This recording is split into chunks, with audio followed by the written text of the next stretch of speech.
Good evening, everyone. Francis Crick once said, "There is no scientific study more vital to man than the study of his own brain. Our entire view of the universe depends upon it."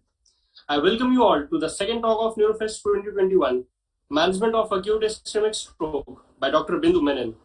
It's brought to you by Walter E. Dandy Neurosurgical Students Club, India, and sponsored by Walter Kluwer Publication, All India Book House. Myself, Mohit Yadav, I'm the National Officer. It's my pleasure to welcome Professor Bindu Menon. She is a professor and HOD of Neurology, Apollo Hospital, Nellore. She is a member of the Research Committee, World Stroke Organization. She is the chief editor of Epilepsy India newsletter. She is an AOAN representative, EAN Scientific Panel Epilepsy. She is a secretary of Dr. Bindu Menon Foundation. She has over 70 publications in the national and international journal. She has also presented 100 papers and 14 chapters to her credit. I would humbly request Dr. Bindu Menon to carry forward. Over to you, ma'am. Thank you very much.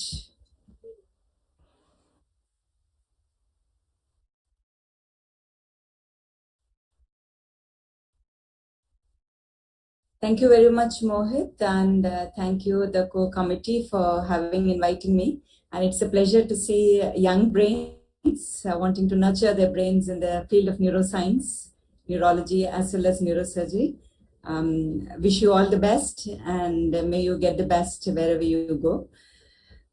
Today, I have been asked to talk on management of acute ischemic stroke and where time counts.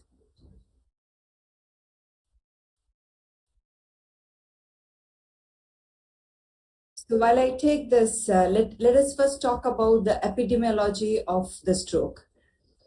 In 2016, stroke was the second largest cause of death globally, with 5.5 million deaths after the ischemic heart disease. The crude prevalence of stroke, which ranged from 44 to 559 per 100,000 persons in different parts of the country during the past decade, and the incidence ranged from 105 to 152 in 100,000 persons per year. This meeting is being recorded. Stroke was also the second most common cause of global disability-adjusted life years, and the number of global deaths due to ischemic strokes and hemorrhagic strokes was very high. So this is as far as the epidemiology is concerned.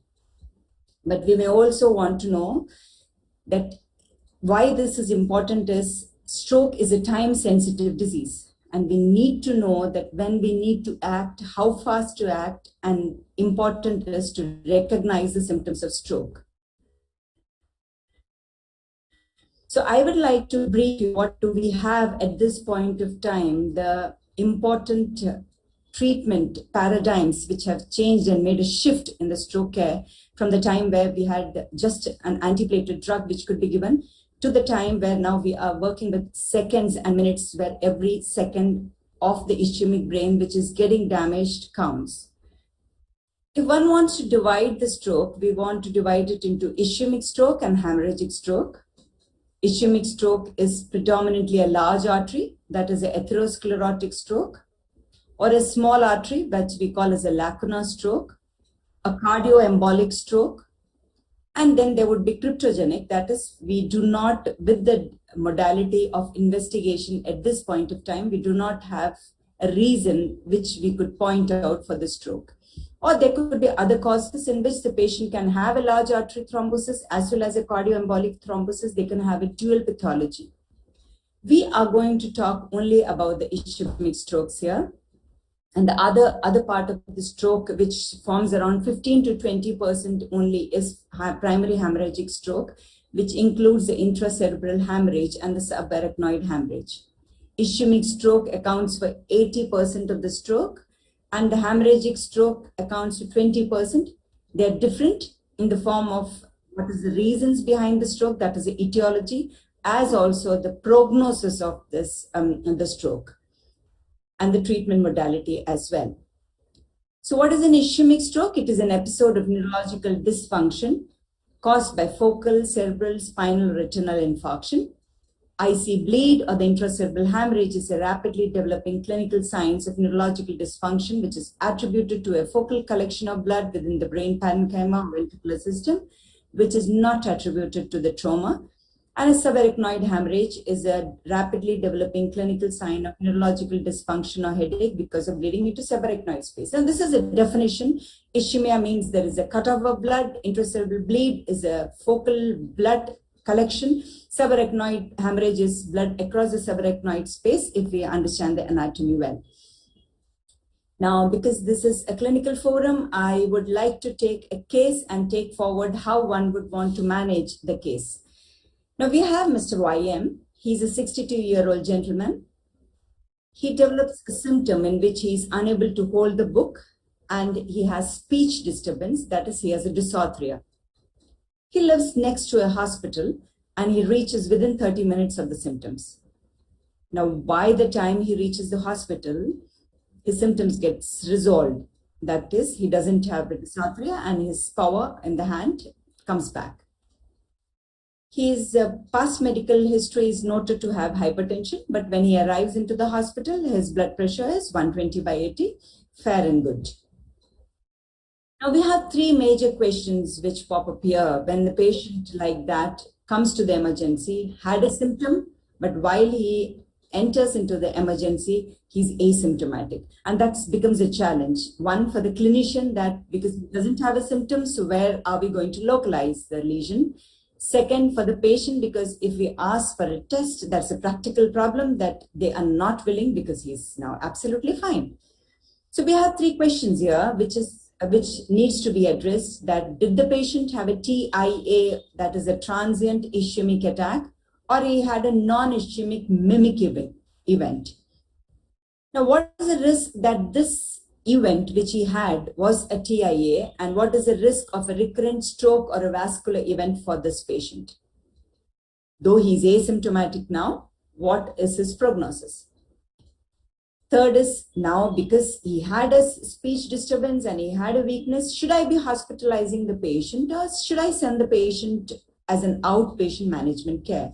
So how do I go about it? And there are ways for it. That is, the first question, really what we are looking at is the stroke mimics and the stroke chameleons. The second, what we are trying to do is the risk stratification in the patient. Third, we are going to have an acute decision-making management and trying to prognostify the patient, whether the patient has got a risk and he should be under an observation.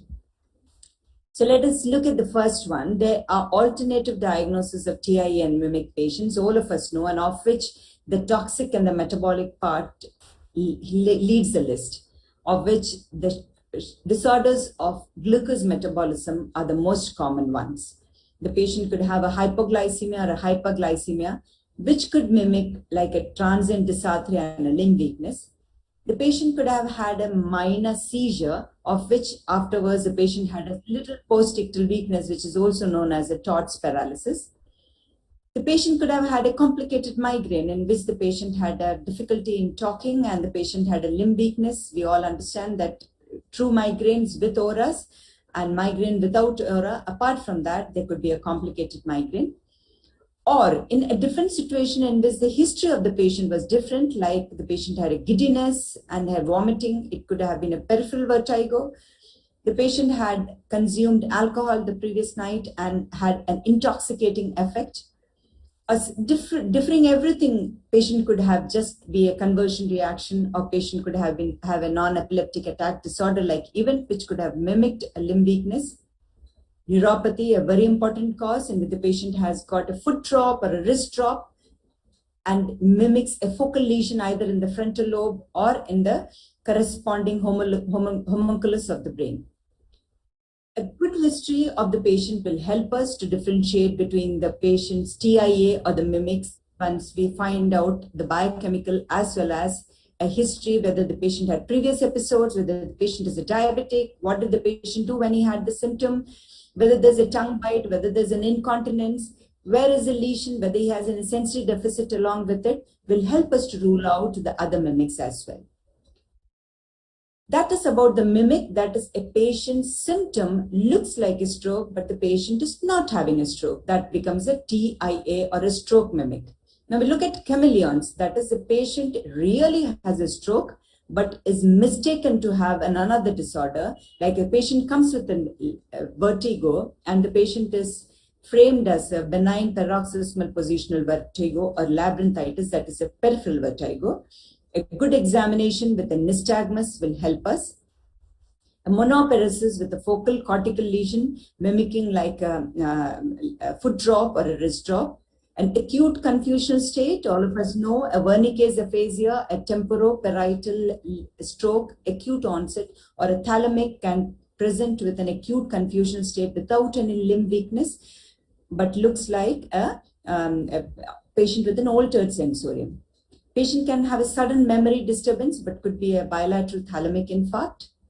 Patient can have something known as a limb shaking TIAs, looks like a seizure, but there are multiple TIAs in progression, which should be carefully monitored. Otherwise, the patient can go into full-blown stroke.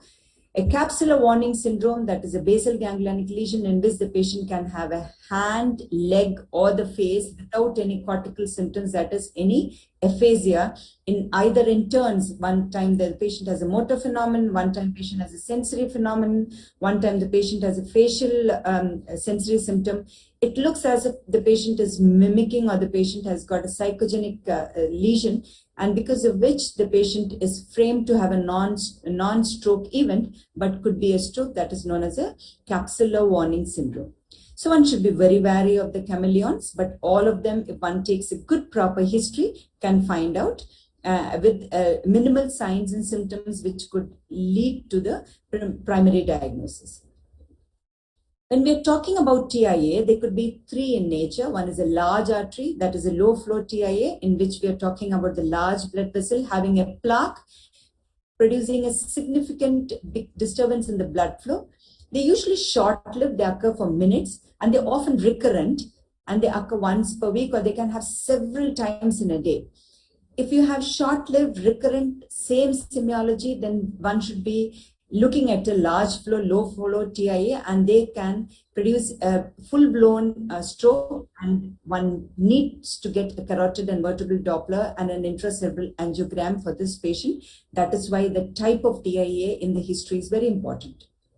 Embolic TIAs, either it could be from the heart or it could be from the any of the atherosclerotic plaque, that is a thromboembolic phenomenon.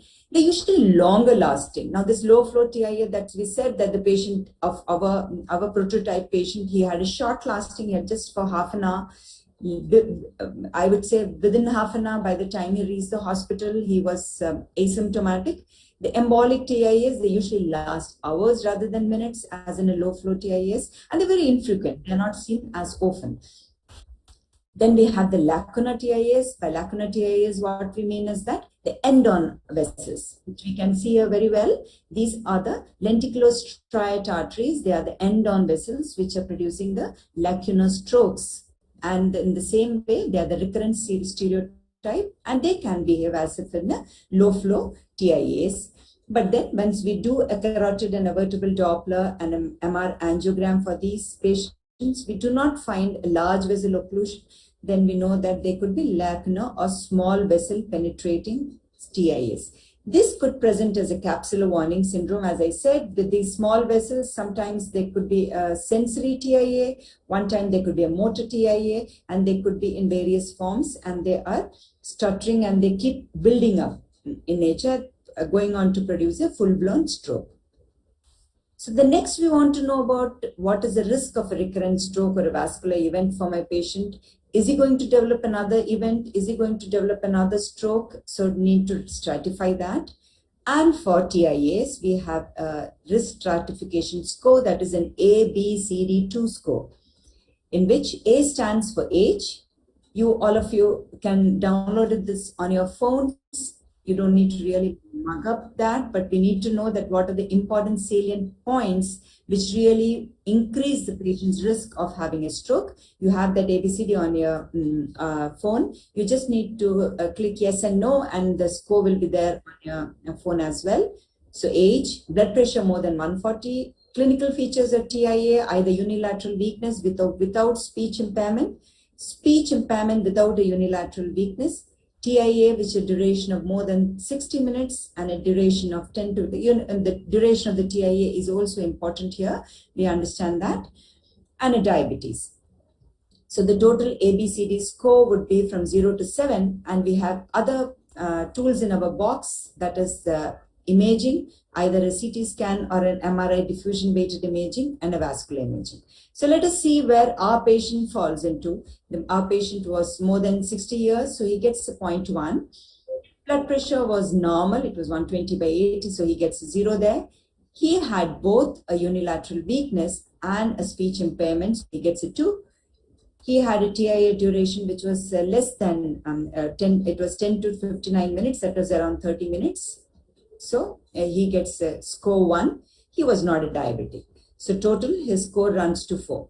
So we have risk stratification for an decision making and a prognosis in this patient. This all takes minutes for us to do. If we understand that the patient had a TIA, and we need to manage and tell the patient also that what is his risk of getting another stroke within days, within a week, or a 3-month time.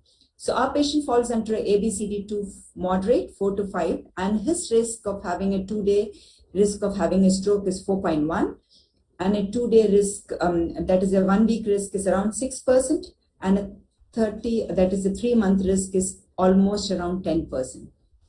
That doesn't mean that this is if the patient is not properly treated.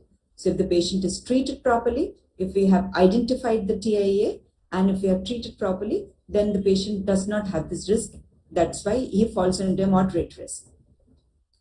So you do a full neurological and cardiac examination, which was earlier done. You are going to check the pulse rate and the rhythm, and you're going to put him on the monitor, because lone atrial fibrillation or an intermittent atrial fibrillation is one which we are trying to look at this patient, because as we said, TIAs could be cardioembolic.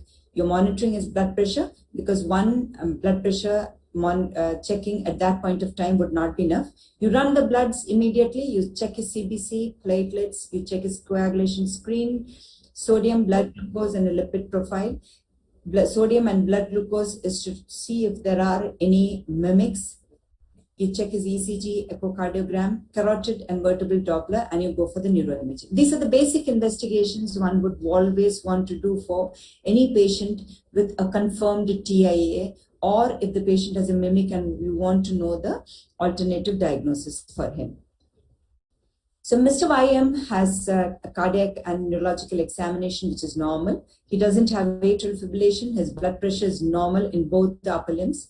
His blood investigation, ECG and echo are normal.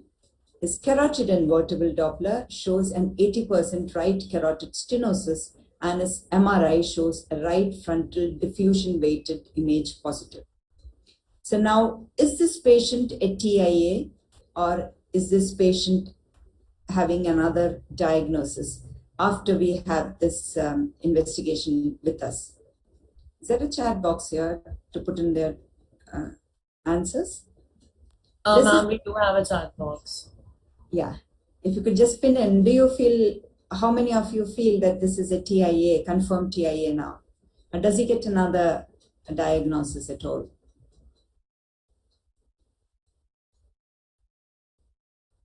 Okay, fine. That's okay. So with the given investigations now, he has a TIA. Okay, we understand, because he had a symptom which was very classical. He had a weakness. He had a speech disturbance. He had difficulty in holding holding the object.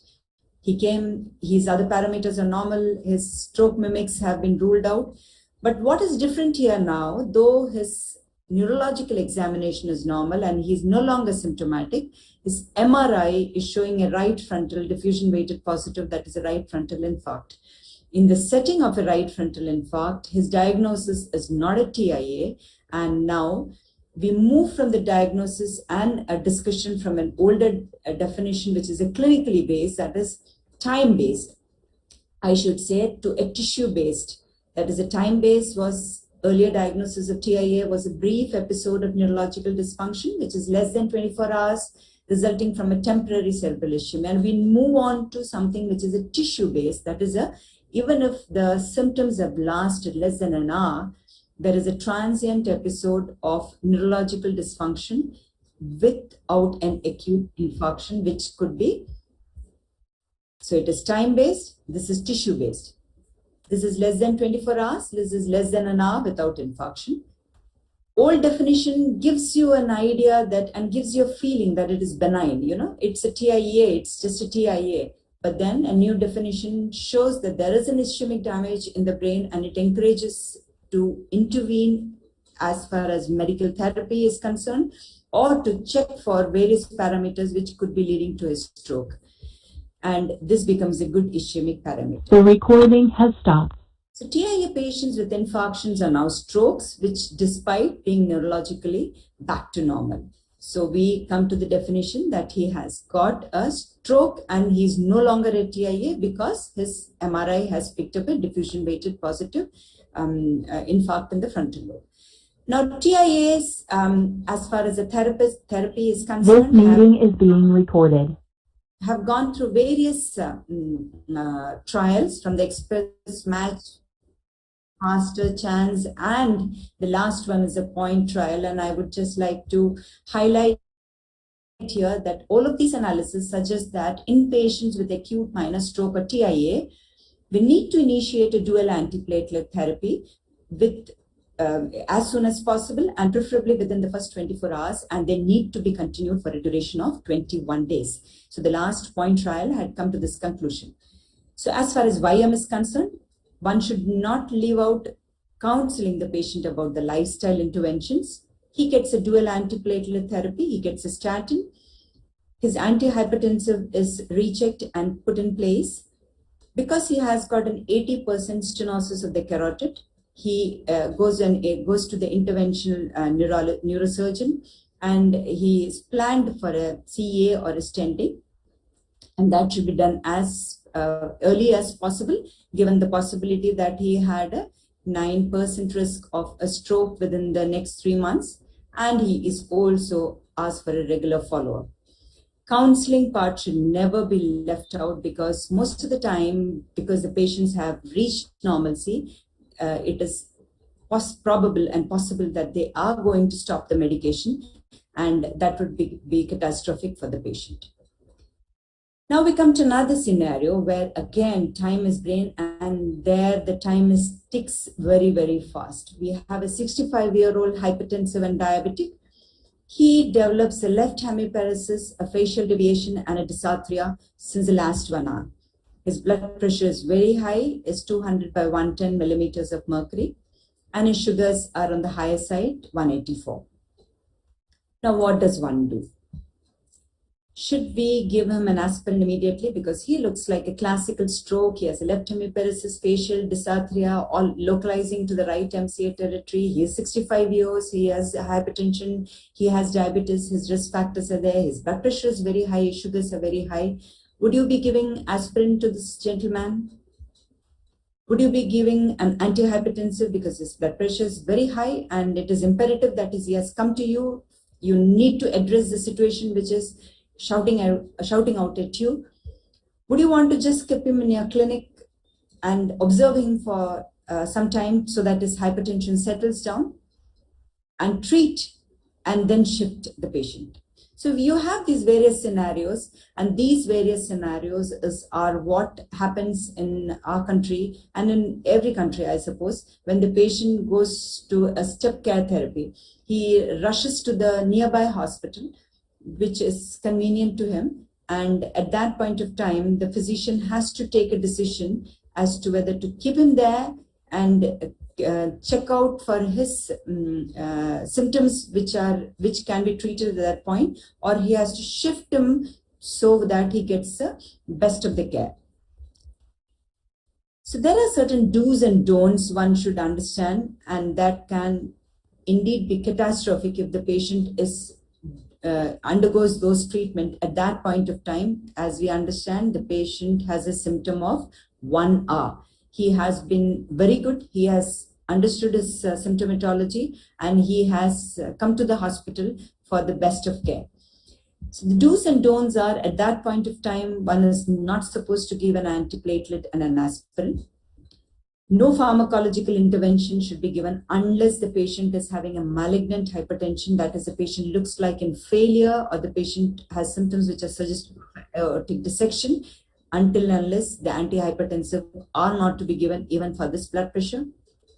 Admitting and observing for a hypertension would not be advisable for the simple reason that you're wasting on time.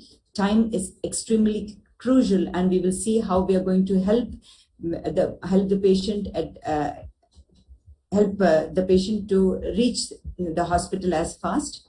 Shift, that depends. If you are in a comprehensive stroke care unit, if you are in a primary stroke care unit, or you are in a center which can give a thrombolytic therapy, then there is no need to shift. But then you are supposed to shift, but you are shifting. You need to document the time of onset.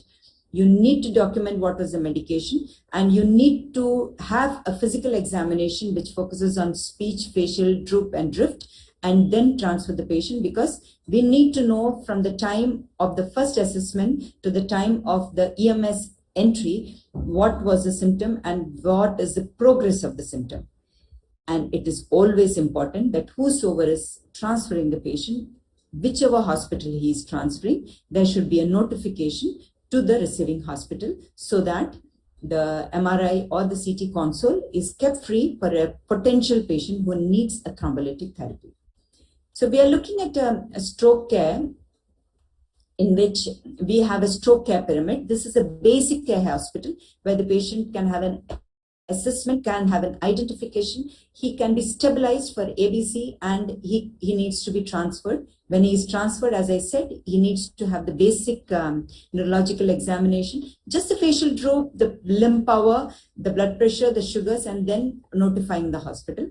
This is the acute stroke ready hospitals in which the hospital is equipped with a CT scanner, can have a patient's CT scan, can rule out that there is no bleed, can know that there is an ischemia there, can get an IV a thrombolytic therapy, which could be done via a telestroke, which is connected to this primary stroke centers. And this is being done in the country where the acute stroke ready hospitals are more and more acute stroke ready hospitals are developing, because the primary stroke and the comprehensive stroke care centers are way away from the patient care, because we are talking about a country which is urban as well as rural, and this rural patient probably might find it easier to reach either this place or this place rather than reach this place. The primary stroke center, there is a stroke unit and a coordinator, stroke service, and a continuum in patient care, and a comprehensive stroke center has everything. It has got all the facilities of a primary stroke care center function, plus a neurosurgeon and neuroendovascular. So this, one could always have a ship and drip method, that is, the patient gets a TPA and then is immediately transferred either to the primary or the comprehensive stroke center. One may want to know that if the patient has already received a thrombolytic therapy, then why can't he just be managed at the acute stroke ready hospitals? We'll come in the next slides that the treatment part of the stroke does not end there even after the patient has received a thrombolytic therapy, because time is brain, and every minute and every second you're wasting, you are losing on the salvageable tissue. So what are we trying to do to the acute stroke patient is three. We are trying to recanalize the occluded vessel. That is, there is an area which is infarcted, and there is an area surrounding it which is hypoperfused, but it is still viable. It is only ischemic, and that is salvageable. So if you recanalize this occluded vessel fast, it is going to reach the area and help to perfuse the ischemic area, and the salvageable tissue can be salvaged. The other is you are trying to optimize the collateral flow. Now this is the area, and this is the penumbra which we are seeing here. This is a light brown, and this is the core area which has got already infarcted, and this is the large area which you're trying to save. So this is the occlusion, which is the recanalization, which we are trying to open up the vessel and trying to give flow to the whole area. Or the air collaterals, we know that it's like a branch. It's like the circular villus has got multiple collaterals which come from either side. And those areas can come from outside and try to help the penumbra area. And you're trying to optimize that collateral flow so that the recanalization as well as the collateral flow, both of them help to temporarily preserve the ischemic penumbra. And then obviously you're trying to avoid the secondary brain injury in that patient. So the prompt reperfusion is what we are trying to do to help to see that the salvageable tissue can be helped off. So as the time passes, you can see that the center part is the core, and you can see that as the time passes, the core expands, and the penumbra and the olympic area, which we are trying to see. I can try to go back again. This is the area. So this is the core part here. And as the time passes, you can see that the core increases and the penumbra and the oligemic area becomes smaller and the infarcted area becomes bigger. So time counts per minute, around 1.9 million neurons are lost, and the accelerated aging for that patient increases as well. And the estimated pace of neuronal circuitry loss in these patients, around 14 billion neurons will be lost in that minute. So time is absolutely important. And as the patient is moving forward and increasing his the penumbra and the oligemic area is getting destroyed more and more, this is the way a stroke unit functions. That is, the patient reaches from the door to the needle. So we say the DNT, the door to the needle time. The patient reaches the door, the physician sees him within 10 minutes. Then the door to the stroke team is alerted in another 5 minutes. In another 10 minutes, the patient reaches the CT scan. Another 10 minutes and another 20 minutes, the patient has the CT scan interpretation. And we take another 10 minutes for counseling the patient and the relatives, and the patient gets the drug, that is the door to needle DNT, is within 16 minutes. There is something known as the NIH stroke scale, that is the National Institute of Health stroke scale, in which this is a form of scale which is a general management, which tells us about the stroke outcome measures, which is strongly influences the baseline stroke severity of our patient. This is NIH stroke scale, which has 11 points in it. The total score is 42, and as the number increases, to communicate,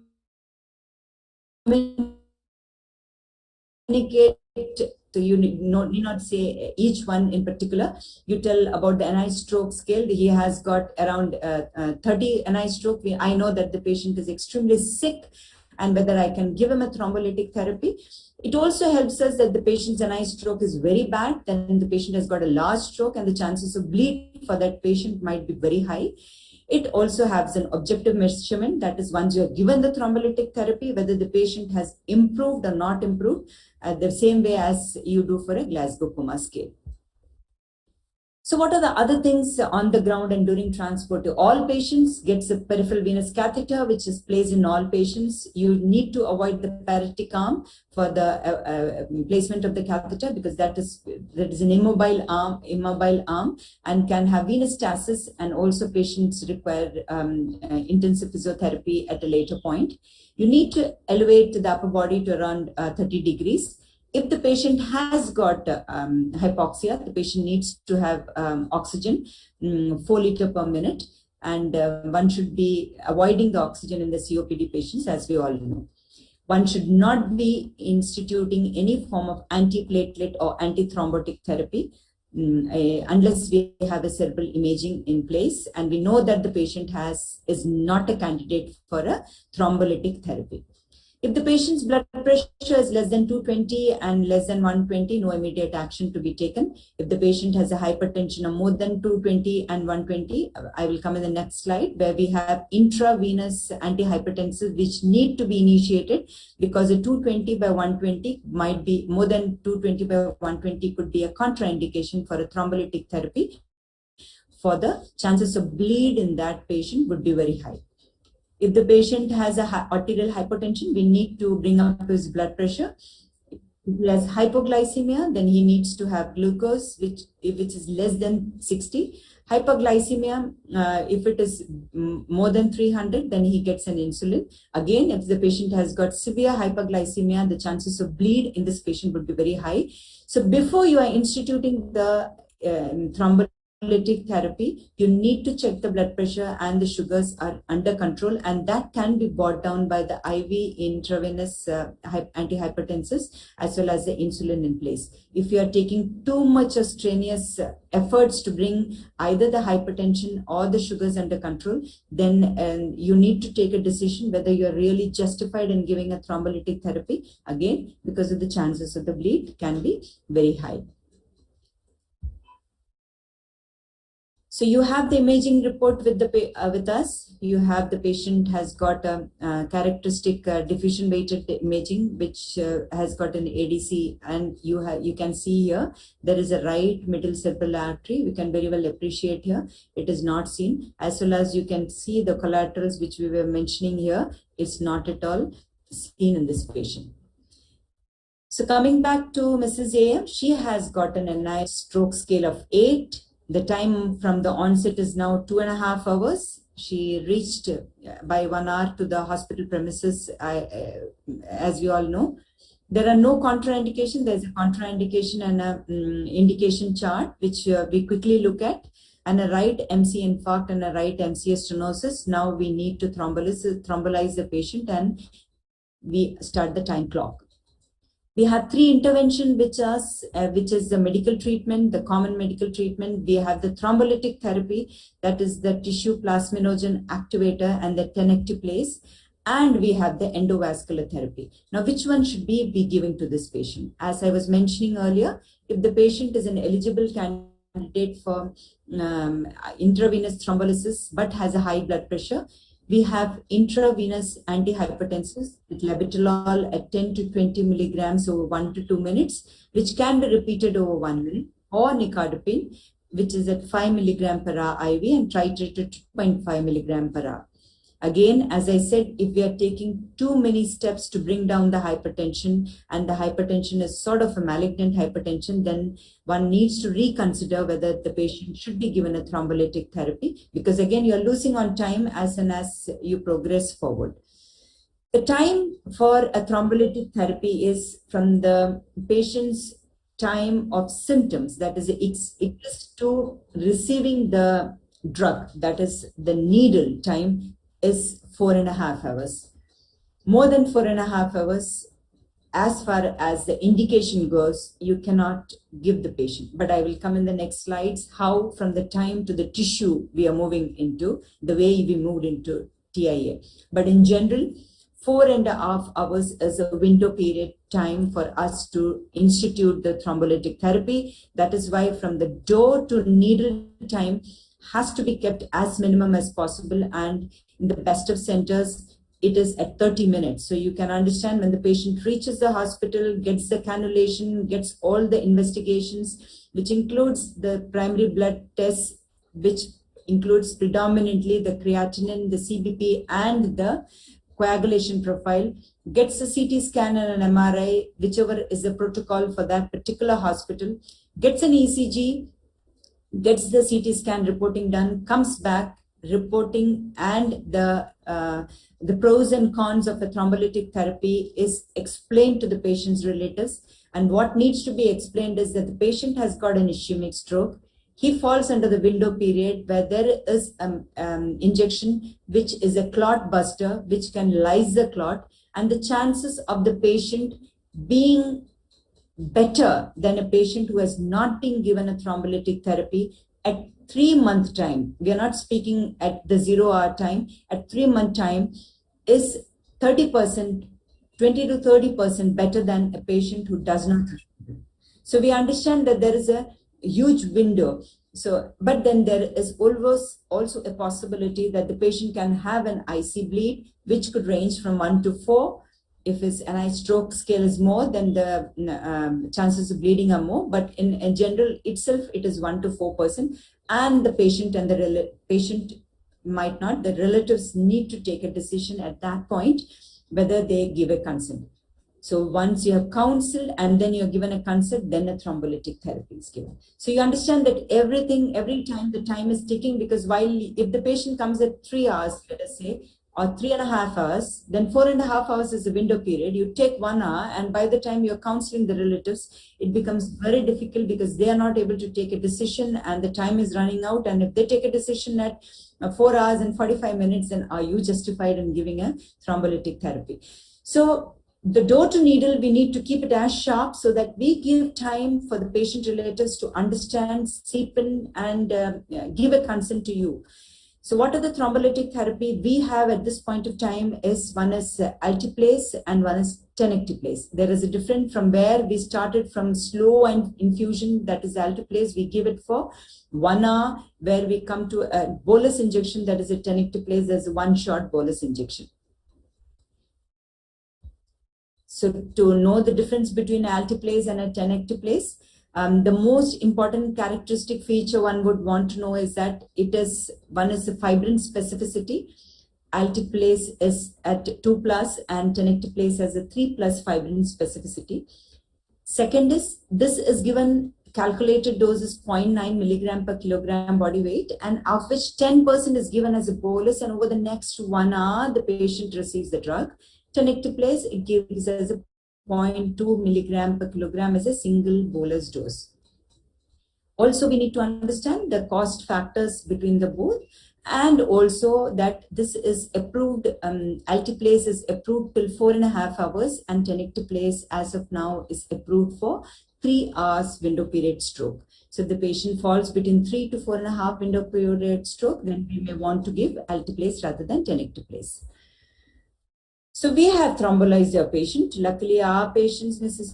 Ames' relatives gave consent. The patient power improved. The patient NI stroke scale became 2. She was admitted to the stroke unit where she was closely monitored for hypertension, for any bleeding parameters, whether she had any epistaxis, whether she had any hematuria, or she had any bleeding gums, because as we understand, it is a clot buster. Thrombolytic therapy can produce any, her NI stroke was closely monitored, as also her Glasgow Coma scale, to see whether the patient has any fluctuating sensorium. One, to see for any progression of stroke which can happen even though we have given the thrombolytic therapy, or second, if the patient has got any IC bleed within the infarcted core zone area as a complication of the thrombolytic therapy. As for Mrs. AM, she did not have any, and on follow-up after 3 months, she was ambulatory and her modified Renskin scale is 1. And she is able to carry out her activities of daily living by self. So this is a timeline where from 1995, where the tissue plasminogen activator was approved for stroke therapy within 3 hours from the symptom onset. We have moved on from there with the ECAS 1-2 Atlantis A and B in 95 to 99, where it was confirmed that 3 hours of window period with multiple studies, it is beneficial. And all of us started giving it more frequently because the data and the research were positive towards that. Then the ECAS 3 extended the time window from 3 to 4.5 hours. From 2008, the stroke window period for 4.5 hours gave a leverage for the, but having said that, though it is 4.5 hours, earlier given is better, because we have seen in that slide that every minute billions of neurons are constantly being lost, and what the patient disability at that point at 3 months or in his lifetime, we are going to increase if we are going to delay the thrombolytic therapy within the 3 to 4.5 hours window period as well. And then in IST 3 in 12, more than 80 years were also included, and a wider range of blood pressure was also taken into account.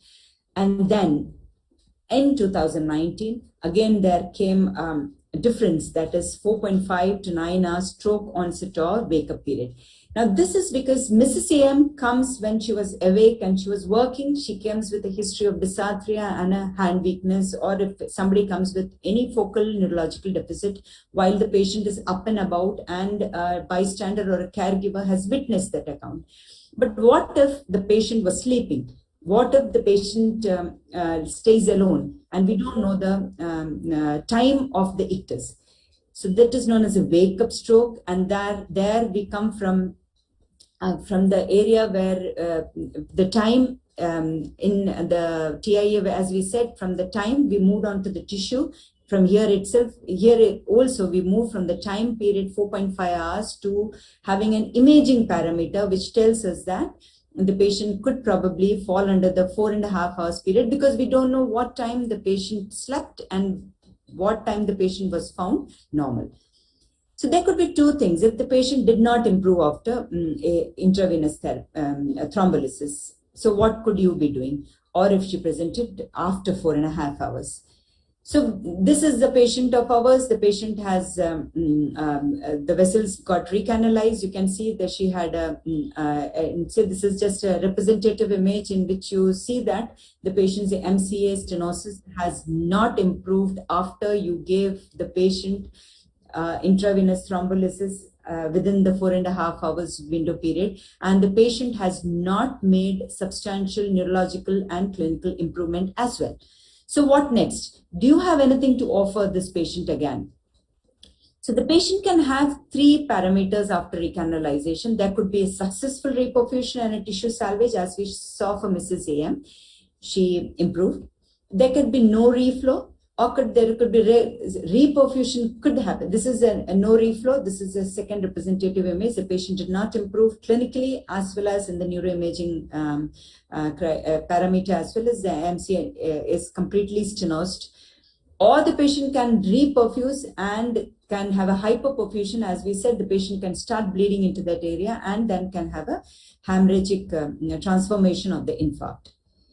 So then we move from the time to tissue in the acute ischemic stroke as well. Even if we have crossed the 4.5 hours period, the patient has got a large vessel occlusion, the patient has been given an intravenous thrombolysis, but then the patient still stands a chance of getting a stroke being bettered, and that is known as a bridging therapy.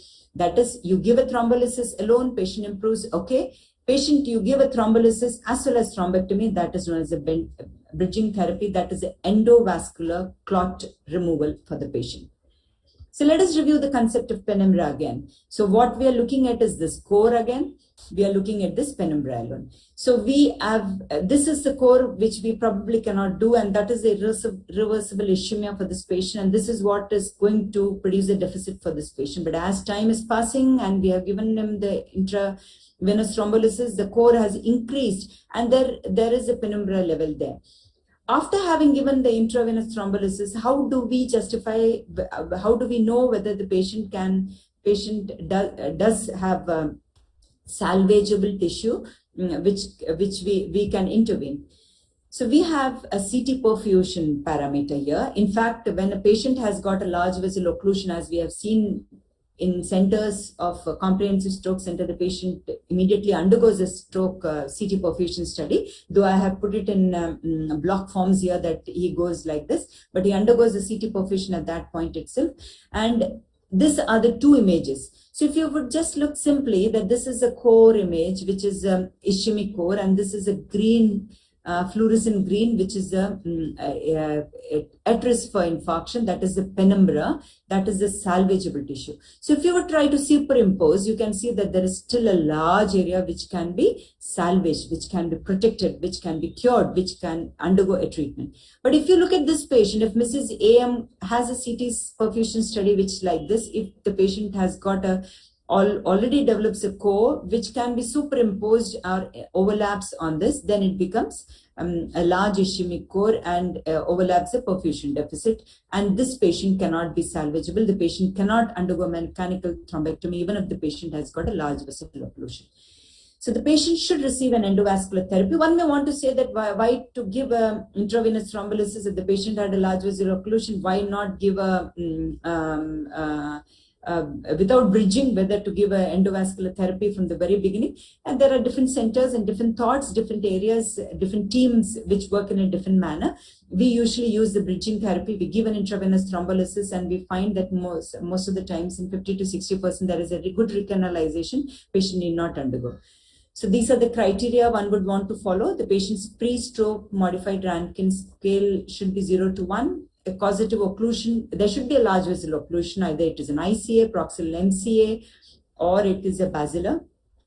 Age more than 18 should have a nice stroke scale of more than 6, an aspect score, which is an Alberta Stroke Program early CT score, in which there are well defined. There is a computerized program in which the number of areas which are infarcted will come out, and it should be more than 6, and treatment can be initiated within this period.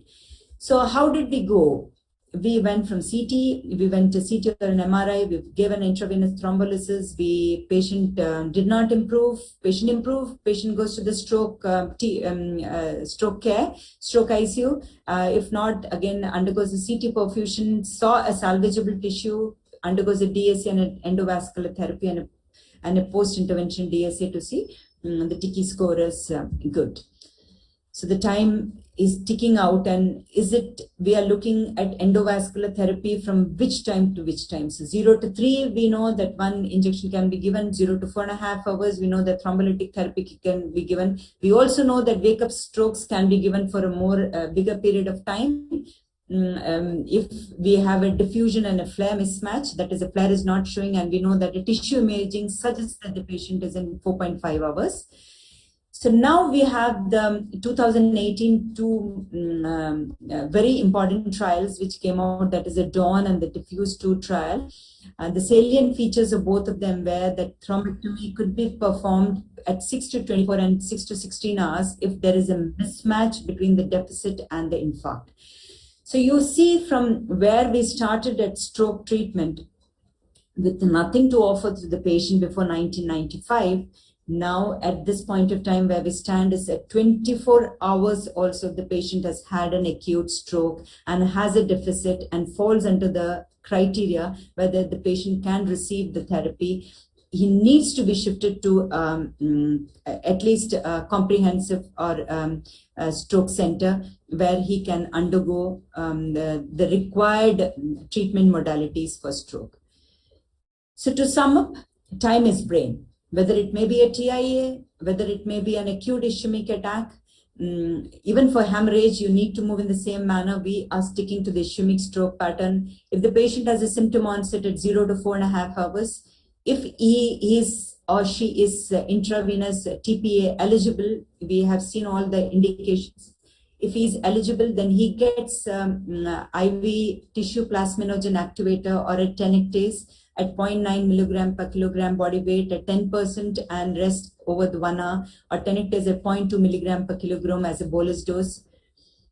If he is not, then if he has a contraindication to IV TPA, then he goes for a CT angio and a CT perfusion study, and where his aspect score and a nice stroke scale and there is a perfusion mismatch, then he goes for a mechanical thrombectomy. After thrombolysis, still he has got a large vessel occlusion, whether it is an ICA or M1 or the basilar. Then again, if he has a CT perfusion study and if he's eligible, then he still gets to undergo the mechanical thrombectomy, provided you have properly counseled the patient and you have explained the pros and cons of the therapy to the patient. So the hallmark of stroke treatment is prevent, reperfuse, and protect. Reperfuse, as a medical fraternity, all of us at every point of time should try in our own ways to engage with the public and try to guide them with the stroke warning signs and symptoms, because until and unless they recognize the stroke, they will never reach the hospital. At least they reach the hospital, it could be a primary center where they could be transported to the comprehensive and the stroke-ready hospitals. So we have intravenous thrombolysis for eligible patients between 3 and 4.5 hours, and endovascular therapy, which is extending to almost 24 hours now in select patients. One should not forget that treatment, though it is a goal, prevention still remains, because prevention is always better than cure. And I would just like to say that from Dr. Bindu Menon Foundation and from part of Apollo Hospital team, we have started a stroke prevention campaign, which is going to run all through the year, where every one risk factor is going to be addressed in each particular month. And one can always join us in our stroke prevention campaign, and possibly share it with your colleagues who are especially non-medical colleagues. If one wants, can scan this QR code so that it may be easy to share it with people. Thank you very much. Thank you, ma'am. It was really informative and amazing. Now we can have some questions. The participants who have any doubt, they can raise their hand and then they can unmute themselves and ask it out to ma'am. So we can proceed.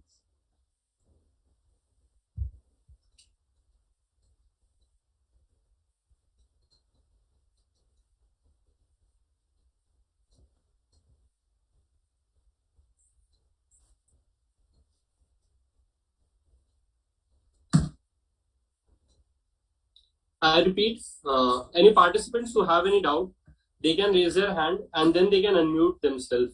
Else they can also do one thing, they can put their doubt in the chat box.